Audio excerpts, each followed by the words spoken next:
그럼 신앙생활이 뭐라고 생각합니까? 신앙생활이 뭔지를 이제 알아야죠. 신앙생활이 뭡니까? 이렇게 처음부터 질문을 던지면 신앙생활이 뭔지 별 관심들을 안 가져요. 이제 신앙생활이 뭔지 궁금하죠? 이제 우리가 진짜 공부를 할 거예요. 신앙생활이 뭔가? 우리가 지금 여기 모인 것은 신앙생활을 하려고 모였습니다. 맞죠? 신앙생활이 뭡니까? 교회 가는 것도 신앙생활이고 기도하는 것도 신앙생활이라고 하는데 아까 이사야에서 읽어보니까 기도하는 건 신앙생활이 아니죠? 그렇죠? 돈 갖다 교회 갖다 바치는 것도 신앙생활이 아니라고요. 그 자체가 신앙생활은 아니란 말이에요. 이게 교회에서 모여서 집회를 하는데 열심히 집회에 참석하는 것도 신앙생활은 아니에요. 하나님이 원하는 건 아니라고요. 그거 하지 말라는 이야기가 아니에요. 그 전제가 있어야 된다 그 말이에요. 전제가 다 좋은데 찬송하는 것이 신앙생활입니까? 신앙생활이 뭐예요? 신앙생활이 뭔지를 알아야 우리가 올바른 신앙생활을 할 수 있죠. 그렇죠? 아까 우리 한빛 자매가 나한테 이런 질문을 해요. 나는 참 여기 와서 강의를 할 때마다 놀라는 게 있는데 여러분들이 제 강의를 듣고 있다는 거예요. 나는 이게 한 사람이라도 알아들으면 좋겠다 그런 마음을 갖고 아침에 얼마나 떨면서 기도를 하고 들어왔는지 몰라요. 여기 올 때마다 나는 하나님 평생 나를 여기 이 자리를 위해서 나를 평생 훈련시킨 것 같아요. 여러분들이 복이 있는 거죠. 우리 한빛자매가 나한테 질문을 해요. 질문이 있는데요. 그 질문이라기보다도 목사님 안 괴로우셨습니까? 그렇게 물어봐요. 그런 질문들을 갖고 살면서 괴롭지 않았습니까? 나는 굉장히 괴로웠습니다. 이런 질문들을 하는데 다른 사람들은 다 질문 안 하고 사는데 나 혼자 이렇게 질문하는 게 굉장히 괴로웠습니다. 그 말을 하더라고요. 이렇게 오는데 또 은총 형제가 나를 이렇게 잠깐 저도 질문 하나 하겠습니다 그러는데 많은 사람들이 목적이 없이 살아가는데 왜 그럴까요? 나도 몰라요. 하나님도 모르고. 근데 은총이라는 형제가 한 사람이 하나님 도대체 많은 사람들이 왜 목적이 없이 살아갑니까? 그 질문하는 것을 하나님이 좋아하실까요? 안 좋아하실까요? 좋아하신다고 그랬잖아요. 아까 이야기해보자고. 궁금한 거 있으면 가져오라고 하나님이 말씀한단 말이에요. 궁금한 거 물어보지 말고 그냥 믿어. 그건 사기꾼들이에요. 그건 목자들이 아니라고요. 그건 가짜들이지. 그렇잖아요. 아, 네가 궁금하구나. 나도 잘 모르는데 우리 같이 공부해볼까? 이렇게 나가야지 최소한. 그렇잖아요. 신앙생활이 과연 뭔가? 이 질문이 이사야서 1장 말씀을 읽어보니까 그건 아니에요. 그럼 신앙생활이 뭡니까? 충격적인 말씀을 보여드릴게요. 사도 바울이 써놓은 글이에요. 한번 읽어봅시다. 시작. 형제들아 내 마음에 원하는 바와 하나님께 구하는 바는 이스라엘 곧 그들로 구원을 받게 합니다. 내가 증언하노니 그들이 하나님께 열심히 있으나 올바른 지식을 가진 것이 아니니라. 하나님의 의를 모르고 자기 의를 세우려고 하나님의 뭔 말인지 알겠어요? 지금 무슨 말인지 알겠어요? 이스라엘 사람들은 자기들은 구원받았다고 확신했어요. 자기들은 선택받았다고 확신했다고요. 우리 한국 교회에서도 뭐 택자다, 우리는 선택받은 사람이다 그런 이야기 많이 들었죠. 자기들끼리 생각하는 거예요. 자기들끼리 생각하는 거라고요. 이스라엘 놈들이 그렇게 생각했어요. 우리는 선택받은 사람들이라고. 그래가지고 그런데 사도 바울은 뭐라고 말하냐면 내가 마음에 진짜 원하는 건 너희들이 구원받기를 원한다. 그 말은 무슨 말이에요? 너희들은 구원받지 못했다 이 말이에요.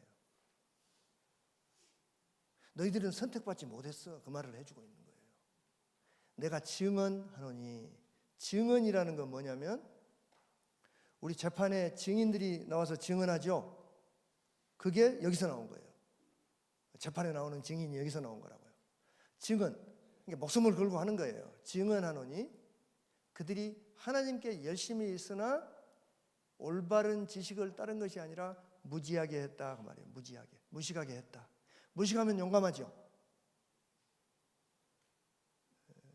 아는 사람보다 무식한 사람이 훨씬 용감해요. 그냥 미셔셔 해버리면 그게 제일 용감하죠. 그게 신천지예요.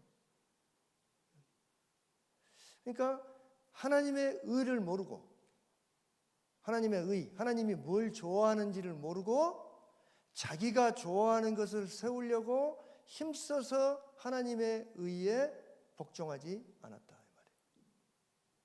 그러니까 하나님이 뭘 좋아하는지를 모르고 자기가 좋아하는 것을 열심히 하니까, 열심히 하면 할수록 하나님으로부터는 멀어지는 거예요. 이사야하고 사도 바울이 같은 관점으로 지금 보고 있는 거예요. 성경에 이런 관점들 많아요. 제가 볼 때는 온통 꽉 차 있어요. 근데 그 중에 대표적인 두 사람, 이사야하고 사도 바울 걸 여기다 올려주면 여러분이 신뢰를 할 것 같아서 두 개만 제가 뽑아준 거예요. 많아요, 성경에.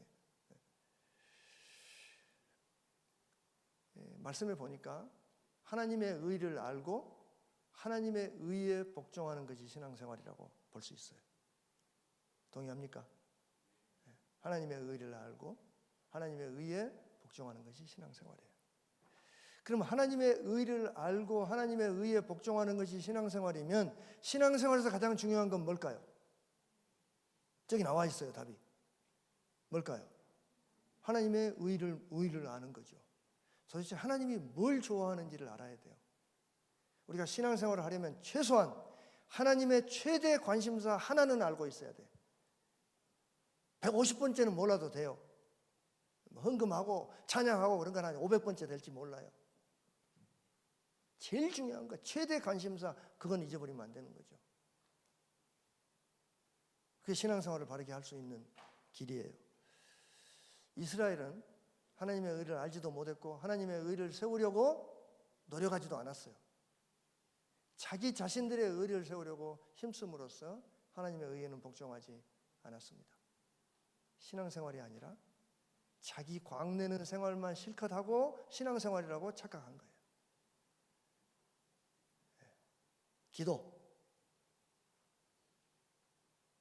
기도를 자기 광내는 기도 많아요. 우리는 순간적으로, 저도 그래요. 저도 순간적으로 내가 하고 있는 것이 내 광내는 것일 경우가 많아요. 그래서 이 자리에 쓰려고 그러면서 얼마나 두렵고 떨었는지 몰라요. 막 설사가 나오더라고. 여기 올라가려는데 배탈이 나가지고 너무 두렵고 떨리니까요. 이 자리에서 제가 제 광을 내는 것이 아니라 하나님의 뜻이 뭔지 거기에 여러분의 초점이 좀 집중됐으면 저는 좋겠어요.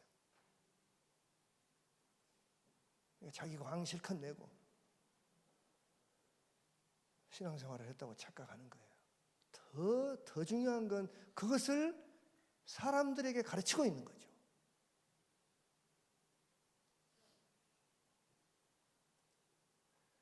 이사야서 1장 말씀이나 로마서 10장 말씀에서 선지자들이 전하고자 하는 메시지의 핵심이 뭡니까?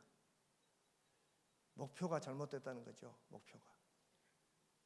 성공하려면 성공하는 사람들의 두 번째 습관, 목표가 설정돼야 됩니다. 왜 첫 번째 습관이 목표가 아니고 두 번째 습관이 목표일까?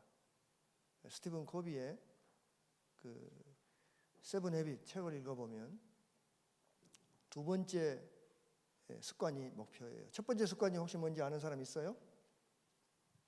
성공하는 사람들의 7가지 습관. 그 정도는 우리가 꿰고 있어야 돼요. 그럼 과학이거든요. 일반 과학. 스티븐 코비가 1945년 이전까지, 2차 대전 종전 이전까지 미국 사회에 200년 동안의 성공한 사람들을 조사했어요. 그 조사해서 써놓은 게 그 세븐 헤빗이라는 책이에요. 그 논문이. 조사를 했는데 첫 번째 습관은 뭐냐면 자기가 스스로 결정하는 능력이에요. 스스로 결정하는 능력.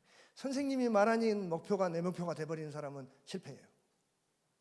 엄마의 목표가 내 목표인 사람은 실패해요. 성공하지 못해요. 내 목표여야 돼요. 내 목표. 내가 세운 거야 된다고요. 두 번째, 목표가 있어야 돼요. 세 번째가 뭔지 아는 사람? 세 번째는 그 목표에 선택과 집중하는 거예요. 선택하고 그 목표를 집중하는 거죠. 네 번째는 이제 서로 공감, 소통, 대화하는 대화를 할 줄 알아야죠. 쭉 나가서 7가지가 있어요. 이게 신앙생활의 목표가 잘못돼 버리면 목표가 건축하는 것이라 그러면 우리 한국 교회는요. 제가 와서 저는 대량 생산 전문가예요. 대량 생산 전문가인데 회사에서 돈을 얼마나 들여서 나를 훈련시켰냐면 수십억을 들여서 훈련시켰어요. 대량 생산 전문가라고요. 기아자동차에. 근데 선교를 갔다가 91년도에 한국에 들어와 보니까 교회가 대량 생산을 하고 있더라고. 대량 생산이 교회에 접목되어 있더라고. 막 교회 성장 뭐 해가지고. 지금 다 초토화돼 버렸잖아요. 인간은 대량 생산 불가해요. 인간이 돼지같이 12마리 낳아요? 인간은 한 명만 낳죠. 왜냐하면 1명, 2명만 잘 키울 수 있기 때문에 그래요. 목표가 설정돼 있어야 되는데 목표가 우리 한국 교회에 와서 보니까 저는 이제 선교사로 살다가 한국에 와 보니까 한국 교회 큰 교회는 더 큰 교회가 되려고 그러고 작은 교회는 큰 교회가 못 돼서 불행하고 그러고 있더라고. 하나님은 전혀 관심 없어요. 교회가 크든지 작든지 그건 하나님 아무 관심 없어요. 뭐에 관심 있어요? 네가 도대체 무슨 질문을 가지고 있느냐 여기에 관심이 있는 거예요. 하나님은. 우리가 갖고 있는 질문에 관심이 있다고요. 하나님은.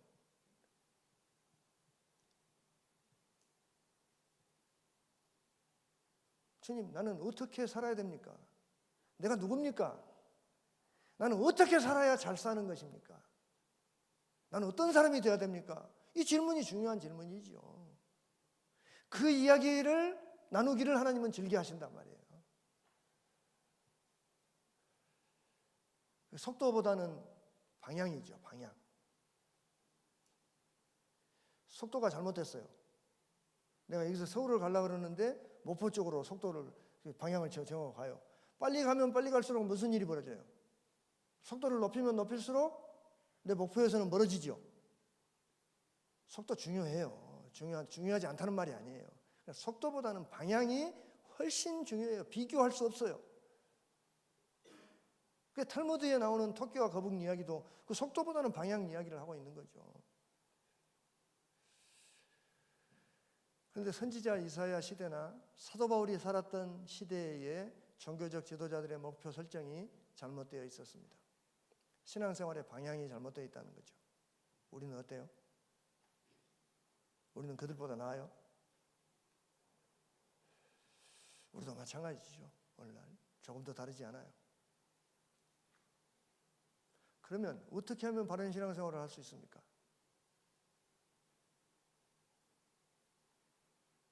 첫째, 바른 신앙생활에서 제일 중요한 게 뭔지, 신앙생활이 뭔지 했으니까 그러면 어떻게 하면 바른 신앙생활을 할 수 있습니까? 바른 신앙생활을 하려고 하면 기도 열심히 해라. 성경 읽어라. 성경 읽어도 무슨 말인지도 모르겠어요. 번역도 엉터리고. 그건 뭐 옛날 말로 써져가지고. 우리가 쓰는 용어도 아니고.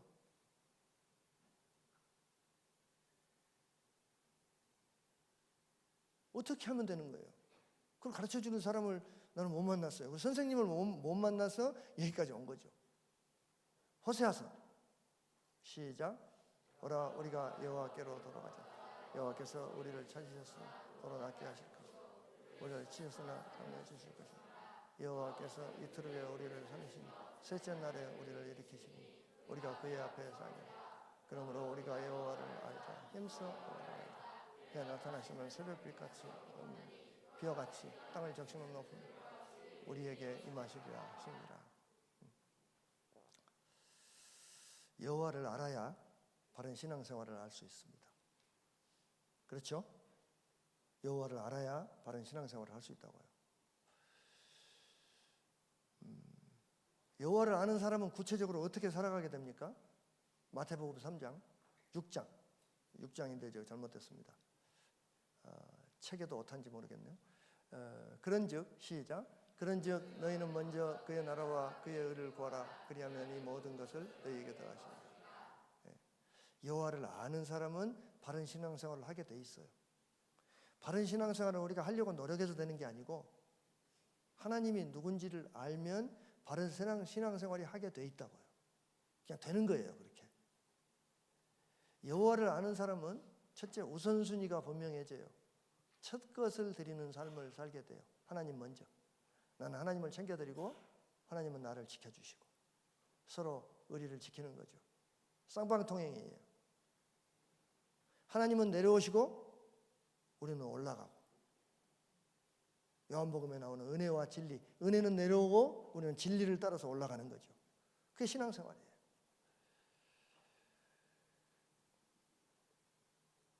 신앙생활을 무엇에 비유할 수 있을까요? 신앙생활은 부자 관계와 같다고 성경이 말합니다. 부자 관계, 아버지와 아들 관계, 엄마와 딸 관계. 신앙생활은 효도와 같습니다. 효도. 또 신앙생활은 부부관계와 같습니다. 성경이 이 세 개에다가 신앙생활을 비교해요. 그러니까 우리가 흔히 생각하는 신앙생활하고 좀 달라요. 신앙생활이 왜 부자관계와 같습니까? 성경 말씀이 신앙생활은 부자관계와 같고 신앙생활은 효도와 같으며 신앙생활은 부부관계와 같다고 말씀하기 때문에, 성경이 그렇게 말하기 때문에 그래요.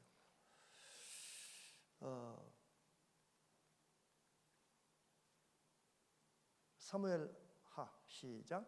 나는 그에게 아버지가 되고 그는 내게 아들이 되리니 하늘로부터 소리가 있어 말씀하시되 이는 내 사랑하는 아들이요 내 기뻐하는 자니라.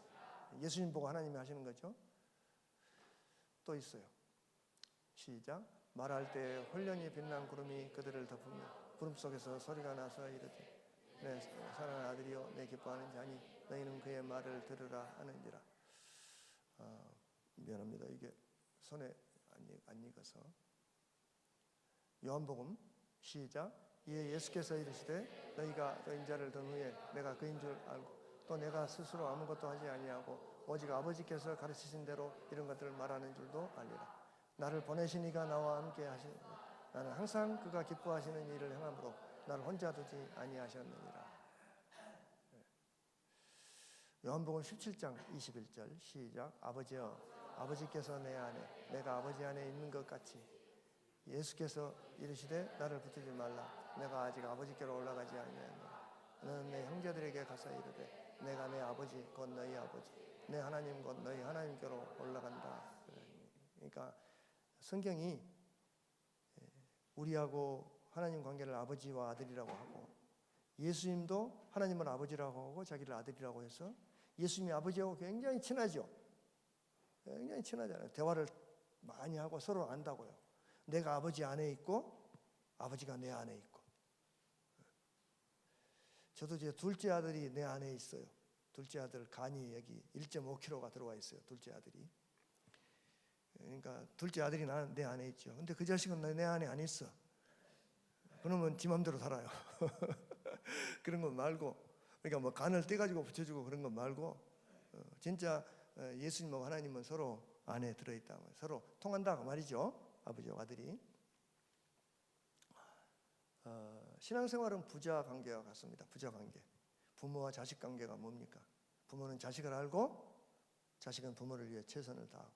물론 우리들의 이 땅의 아버지가 그렇지 못한 아버지들이 계시죠. 아프죠. 아파요. 큰 장애죠. 우리에게 장애물이라고요. 역기능이죠. 그러나 또 그것을 해결할 방법을 하나님께서 주셨어요.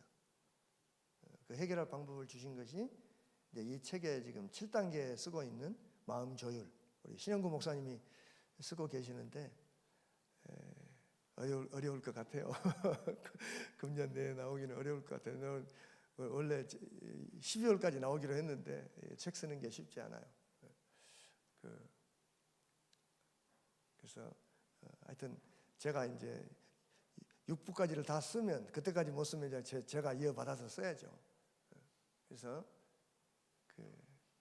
부모를 혹시 우리가 잘못 만났더라도 여기에서 내가 내 부모 노릇을 해주면 되는 거예요. 바꾸면 우리가 그걸 공부하면 되니까. 신앙생활은 효도와 같습니다. 효도가 뭡니까? 효도가 뭐예요? 부모님을 기쁘게 해주는 거죠. 부모님을 기쁘게 해드리려면 어떻게 해야 돼요? 부모님을 기쁘게 해드리려면 간단해요. 뭘 제일 좋아하시는가 물어봐가지고 아버지 뭘 제일 뭘 제가 해드리기를 원합니까? 그거 해드리면 되죠. 예수님은 하나님 아버지의 마음을 가장 잘 아셨습니다. 그래서 예수를 믿으면 우리도 하나님의 마음을 알 수가 있는 거예요. 신앙생활이 왜 부부관계와 같습니까? 그죠? 시작. 이리 오라 내가 내 신부 곧 어린 양의 아내를 내게 보이리라 하고. 신앙생활은 부부관계와 같습니다. 부부관계. 부부생활이 뭡니까? 남편은 아내를 알고 사랑하고 아내는 남편을 알고 존경하는 것이 부부생활입니다. 근데 우리는 이렇게 엮이는 가정들이 많기 때문에 결혼을 해서 살 때 서로 존중하기보다 내 기준을 상대에게 요구하고 좀 어렵게 사는 부부들이 많죠. 성경 말씀은 신앙생활을 부자관계, 부부관계에 비교합니다. 부부생활 역시 내 중심이 아니라 배우자를 기쁘시게 해드리는 것이 부부생활이죠. 남편은 아내를 기쁘시게 해드리고 아내는 또 남편을 기쁘시게 해드리고. 배우자를 기쁘게 해드리려면 뭘 알아야 돼요? 마음을 알아야죠. 뭘 원하는지. 자기 중심이 아니라 자기가 좋아하는 걸 해주는 게 아니라 배우자가 원하는 걸 해줘야죠. 그렇죠? 우리 결혼하신 분들 동의하죠? 신앙생활은 하나님을 기쁘시게 해드리는 삶입니다. 종교생활이라는 것이 다 자기 나름대로 자기 신을 기쁘게 해주려는 거죠.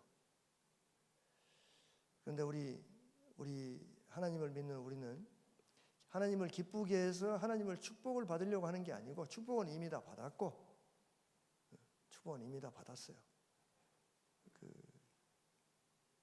앞으로 우리가 7부에서 이제 NLP, 뉴로 링귀스틱 프로그래밍을 우리가 좀 공부하게 되면 우리에게는 우리의 삶을 극복할 수 있는 모든 리소스들을 우리가 다 갖고 있어요.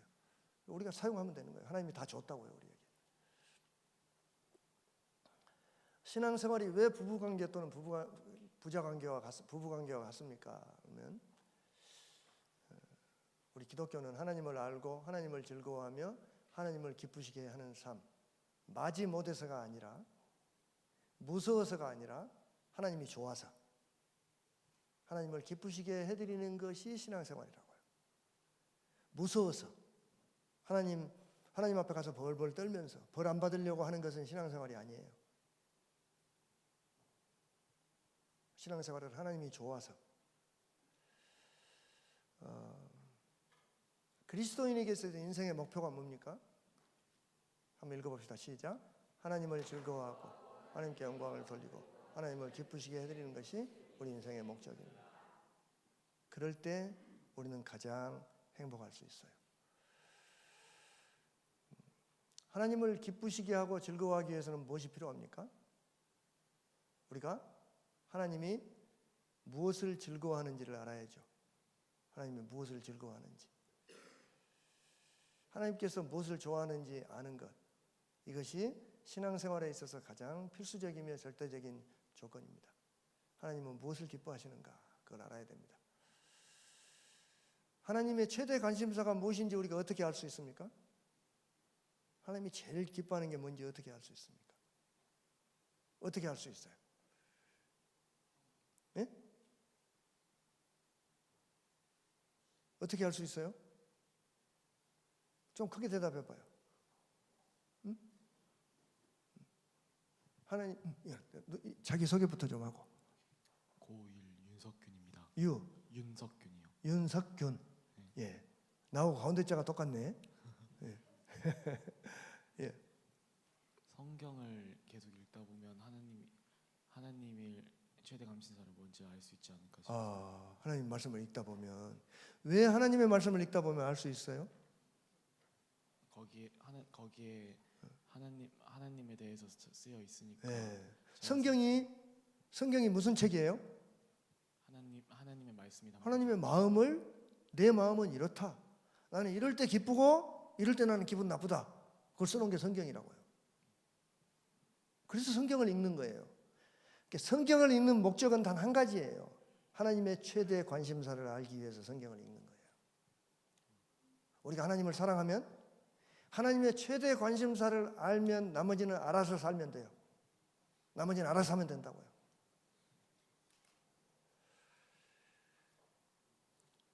그 하나님의 최대 관심사, 하나님께서 가장 기뻐하시는 것이 뭔지를 가르쳐주는 말씀이 누가복음 15장이에요.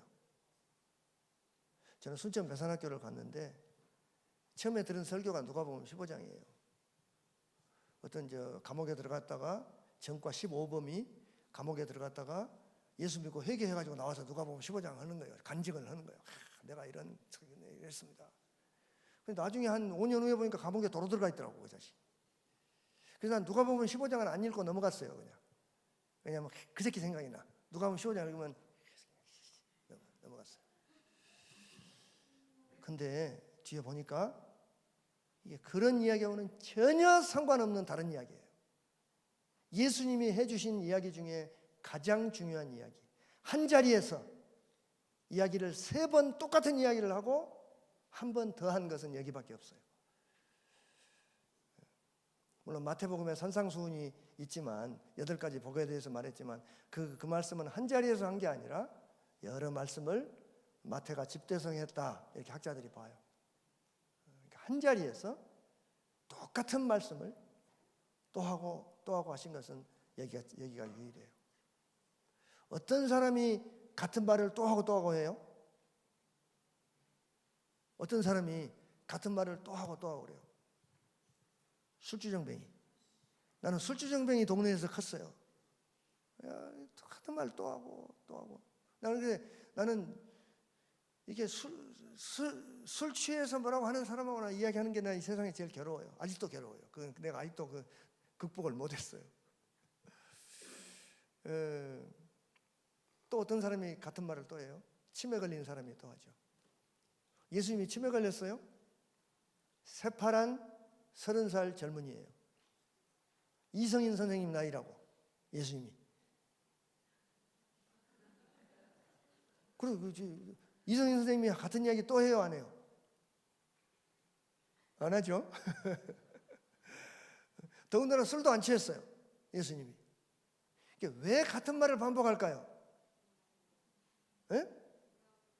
중요하기 때문에. 너무 중요하기 때문에 같은 자리에서 같은 이야기를 또 하고 또 돌려서 하고 또 돌려서 하고 한 번 더 하고. 그게 누가복음 15장이에요. 그래서 우리가 다음 시간부터 누가복음 15장을 심도 있게 공부할 거예요. 그러나 본문에는 사실은 다음 주부터 못 들어가고 한 3주 후에 들어갈 건데 우선 책도 읽어보시고 적어도 누가복음 15장을 좀 정독을 한 10번 정도 이렇게 하고 오시면 좋을 것 같아요. 천천히. 누가복음 15장 본문이 중요해요. 32절까지의 말씀이니까 30분이면 10번 읽을 수 있어요. 30분이면 한번 30분 시간을 따로 내서 누가복음 15장을 또 읽고 이렇게 한번 읽어오시면 좋겠어요. 질문을 몇 개 더 해보겠어요. 하나님의 관심사가 무엇인지 우리가 어떻게 알 수 있습니까? 누가복음 15장 말씀을 통해서 알 수 있고. 오늘 강의에서 뭘 배웠습니까? 오늘 강의에서 뭘 배웠습니까? 한번 이야기 한번 해보세요. 한 사람 이야기 해보세요. 우리 앞에 주무시고 계시는 우리 5학년 형제들은 두고 오늘 강의에서 뭐 배운 거 한번 이야기 해보세요. 여러분이 뭔가를 배운 게 있어야 제가 다음에 또 좀 떨면서 와서 하죠. 근데 와서 이게 이야기를 듣지도 않는데 제가 떨면서 하겠어요? 대충 해버리지. 뭘 배웠어요? 신앙생활이 뭔가? 신앙생활이 뭐예요? 하나 네. 하나님의 의를 하나님의 의를 알고 되고. 그러니까 그냥 자기 말로 해요. 책 보지 말고 자기 말로. 책은 내 생각이고 우리 석균이 생각을 말해봐요. 신앙생활이 뭐예요? 그러니까 내 생활이 아니라 하나님 생활로 좀 대고 말해봐요. 괜찮아요. 틀려도 자신 있게 말해버려. 그러면 돼요. 네.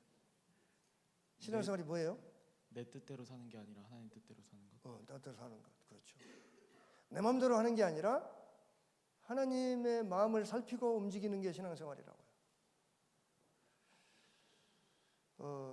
지금까지 신앙생활을 어떻게 정의했습니까? 지금까지 여러분들은 신앙생활이 뭐라고 생각했어요? 우리 누구냐 아까 나한테 질문한 한빛. 미안해요. 내가 이름을 10번은 틀려야 돼. 한빛. 지금까지 신앙생활을 뭐라고 생각했어요? 그냥 믿는 거요. 그냥 믿는 거라고 생각했어요. 지금은 신앙생활을 뭐라고 생각해요? 하나님과 대화하고 하나님 기뻐하시는 걸 행하는. 네. 잘 모를 때는 하나님이 뭘 기뻐하는지 잘 모를 때는 어떻게 해야 돼? 몰라요. 물어봐. 아, 네. 가서 물어보라고요. 질문하고. 하나님은 안 두드려 질문해도 아무리 질문해도 대답도 안 하지만은 두드려 패지도 않아요. 근데 질문을 하면 알게 돼요. 네. 질문을 몇 번 정도 하면 알게 되는가? 3,000번. 3,000번 질문하면 답을 내가 알게 돼요. 3,000번 물어보는 거야. 하나님, 도대체 신앙생활이 뭡니까? 나는 이게 왜 해결이 안 됩니까? 질문해 보라고요. 왜 신앙생활을 합니까? 왜 신앙생활을 합니까? 우리 또 나한테 질문한 아까 뒤에 누구야? 은찬이? 은총이. 신앙생활을 왜 해요? 은총이는?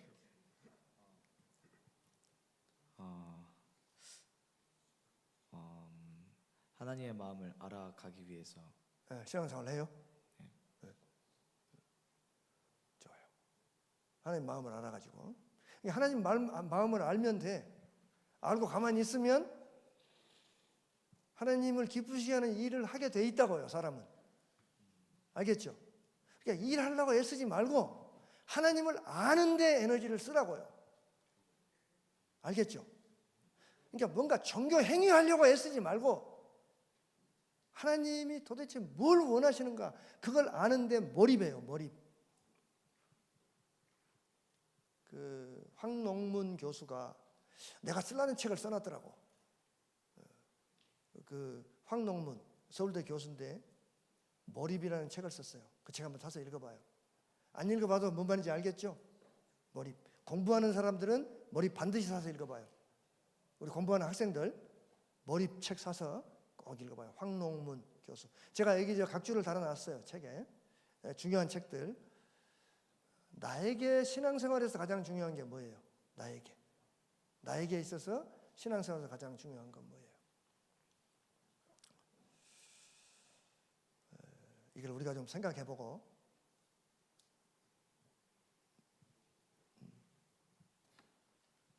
한 주간 좀 생각해보는 우리가 되면 좋겠어요. 앞으로 내가 바른 신앙생활을 하려면 변화되어야 할 것들이 뭔가? 나만 아는 것들이죠. 나는 뭘 가장 중요하게 여기고 살아왔나? 한번 나를 반성해보고 앞으로 내가 바른 신앙생활을 하려면 변화될 것이 뭔가 이걸 생각해보고 누가복음 15장을 몇 번 읽어보라고요? 10번 읽어보시고 2장을 한번 읽어오면 도움이 되겠죠? 예. 오늘 3분 전인데 마치겠습니다. 질문 혹시 있어요? 질문 없어요? 또 여러분들이 이 강의를 듣고 책을 읽고 하면서 질문이 있으시면 언제든지 개인적으로 질문을 해도 되고 강의 마치고 질문 시간을 가능하면 드릴 테니까 그때 질문하면 좋겠어요. 우리 기도하겠습니다. 하나님 아버지,